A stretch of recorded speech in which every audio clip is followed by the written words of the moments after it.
Hello दोस्तों, आप सबका आपके अपने चैनल SR की दुनिया में स्वागत है। दोस्तों, मैं आपके लिए एक बहुत ही खूबसूरत कहानी लाई हूँ। जरूर सुनिए, एक लड़की के सपनों की उड़ान। गांव के छोटे से घर में जन्मी सीमा बचपन से ही सपनों से भरी थी।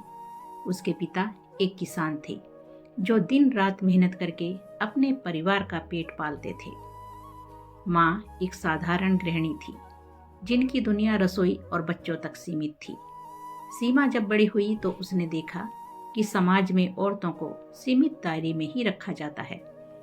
पढ़ाई लिखाई को ज़्यादा महत्व नहीं दिया जाता और शादी को ही उनका अंतिम लक्ष्य मान लिया जाता है।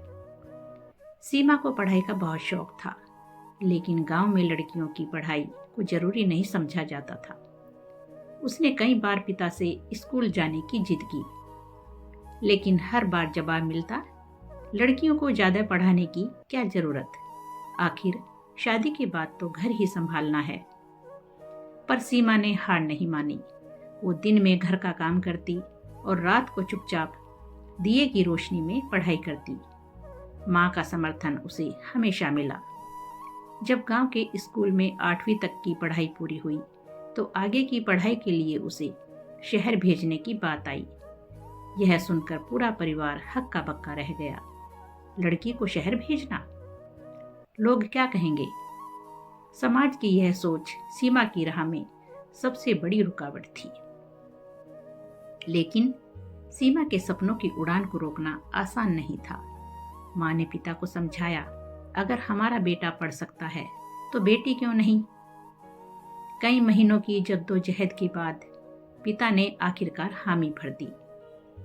सीमा शहर गई, पढ़ाई की और सभी परीक्षा पास करते हुए मेहनत करके एक बड़ी कंपनी में नौकरी भी पा ली। जब वह पहली बार अपने गांव वापस आई तो उसकी सफलता देखकर लोग हैरान थे।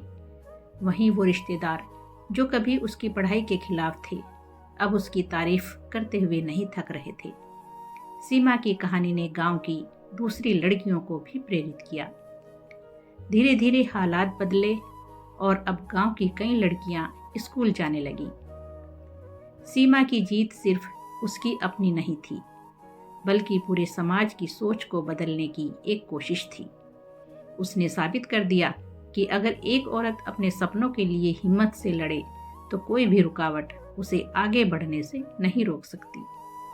यह कहानी सिर्फ सीमा की नहीं, बल्कि हर उस लड़की की है जो अपनी पहचान बनाने के लिए संघर्ष कर रही है और अपने परिवार से, समाज से लड़ रही है।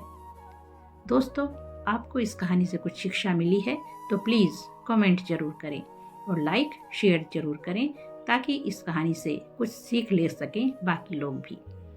धन्यवाद दोस्तों।